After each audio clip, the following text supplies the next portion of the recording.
If you have lung cancer and you're told you need radiotherapy, it's completely normal to want to have started that treatment yesterday. So why is there a gap? Why, after meeting your oncologist, do you have to wait sometimes a week or sometimes even a little longer before you start the radiotherapy that you've been told that you need? Well, that's all because radiotherapy is a really complicated process and it needs to be really accurate and safe. So after you've decided you're going to have radiotherapy, the first thing that will happen is you'll have a 4D CT scan. Now that 4D CT is a CT scan where we also track your breathing. So I can watch your tumour move up and down in your body, and I can make sure that we hit the tumour at all times, that we never miss it if you were to move.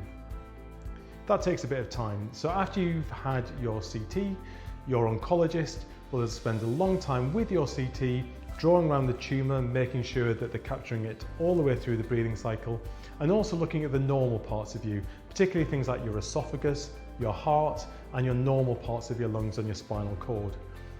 After they've spent the time identifying all of those areas on the CT scan, they'll spend some time with a physicist.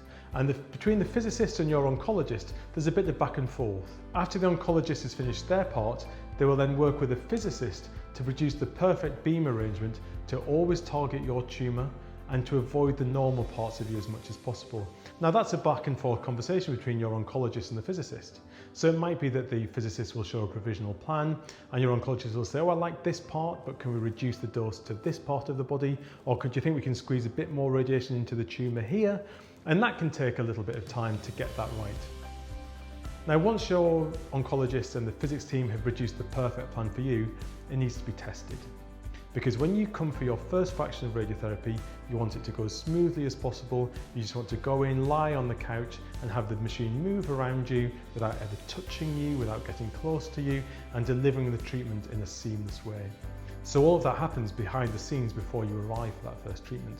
The physicists do a dummy run of the plan, they're measuring the radiation that's coming from the machine to make sure that it's very accurate and all of the modelling and planning we've done beforehand is actually what's going to be delivered. So when you come for that first treatment, all of those personalisations have happened and the plan has been thoroughly checked so that it's safe and you can relax and let the team look after you while the treatment's delivered.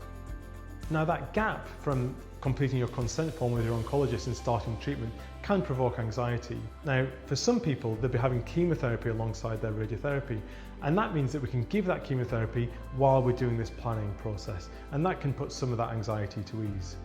If you're not having chemotherapy, if you don't need it, if you're having stereotactic radiotherapy for example, there will be a small gap. Now it's the aim of the team looking after you to keep that gap as short as possible, because obviously we want to get on with treatment. Now an important factor is not just the time from deciding to have treatment to starting that treatment, but also not missing any treatments when it started. So gaps in treatment are so if you're ever not feeling well during radiotherapy,